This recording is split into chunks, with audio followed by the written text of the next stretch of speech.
Our next question is actually a three-part question, and you will again have 1.5 minutes to answer it.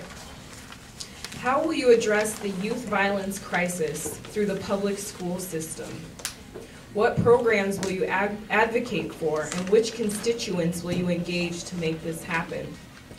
Would you support African American peace academies at key schools such as Garfield and Rainier Beach High Schools to address epidemic black-on-black youth violence? We're going to start with Will. So in terms of youth violence, first and foremost, for the Seattle schools, we need to have safe schools. That is the #1 issue. If you do not have a safe school, you cannot learn. We have to have that stable environment.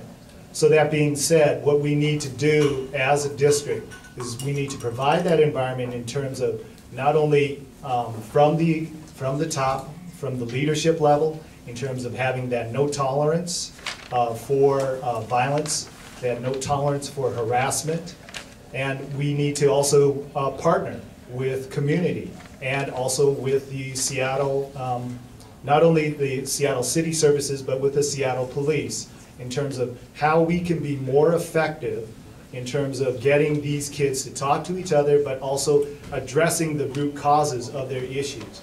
There are many services that we can provide, that we can partnership, not only mental health services, but also other services within the community that we can utilize, and we should utilize, to address that the violence issue that exists amongst our youth. Again, we need to have safe schools, and we can have safe schools. I know that safety is very important in Seattle Public Schools, and one of the things that I would like to see happening is a policy that sets safety across every schools. I think that each school has their own way of implementing safety, and there should be one policy and see a uniform way of actually providing safety, because what might be good in one school might not be good in other schools.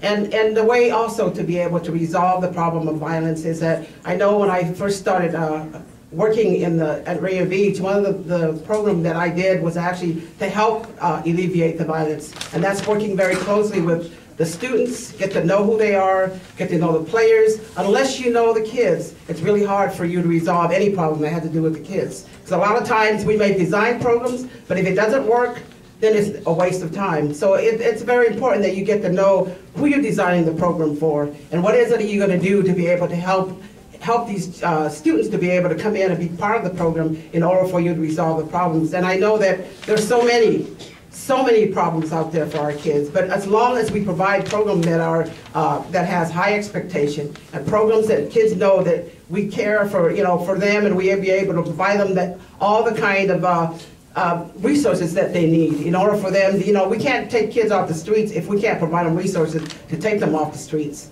Unless we want to resolve the problem of violence, we have to provide every resource that we can so these kids can get off the street, because many times we tell kids get off the streets, but what do we send them to? Thank you. I think a part of your question was when I support the Peace Academies at 2 of the high schools. Was that part of it? That was the last part. Okay. And I would definitely do that, but I think we need more than just those schools. Youth violence is really prevalent across the district. Ingram has issues, Roosevelt has issues, and as a board member, we see a lot of what happens in terms of violence, and it comes in all shapes and sizes, as the rest of our society. So I would like to see something, I guess, planted or seeded in every school, but also, if we're going to free up buildings for community use, not for sale, but for community use, I would very much like to see those buildings used for youth, for community, for activities like that, and to have someone housed there, because we won't just necessarily need school-age children to access a Peace Academy or someone who can work through these issues with them, but they need a place to go to for cultural kinds of awareness, something that would build their esteem. I think it's about respect. It's also a frustration that a lot of our young people feel because they are not paid attention to. I think it's money, I think it's jobs, I think it's a lot of these things. And I imagine if we were able to set up a center at one of the closed buildings, and we have them all over the place, by the way, all over the city. I think we can spread that kind of energy and love around. I would like to say that we are bringing patrol people in that actually do engage very well with a lot of our youth. They are very specifically pegged with and partnered with certain schools.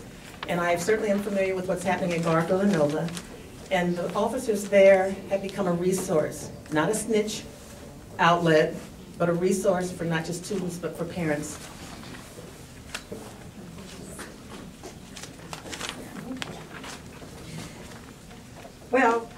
Well, I think an ounce of prevention is worth a pound of cure, and I'm the only one that's been talking about a citizenship curriculum that should be prevalent in our schools from kindergarten on. And every single year there should be different components to the citizenship curriculum, but it should always include age-appropriate diversity appreciation programs, so whether it's children going to the Jewish Film Festival or it's children participating in a tour through the African American Academy. There should also be tolerance training, so we don't just pull out the anti-bullying regimen when there's a problem.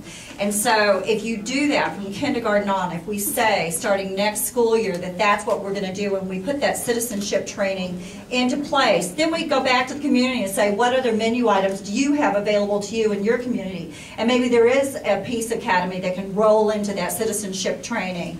And that is something that also can be fed by comparative religion classes where you figure out all the things that are the same with Judaism and Buddhism, et cetera, et cetera.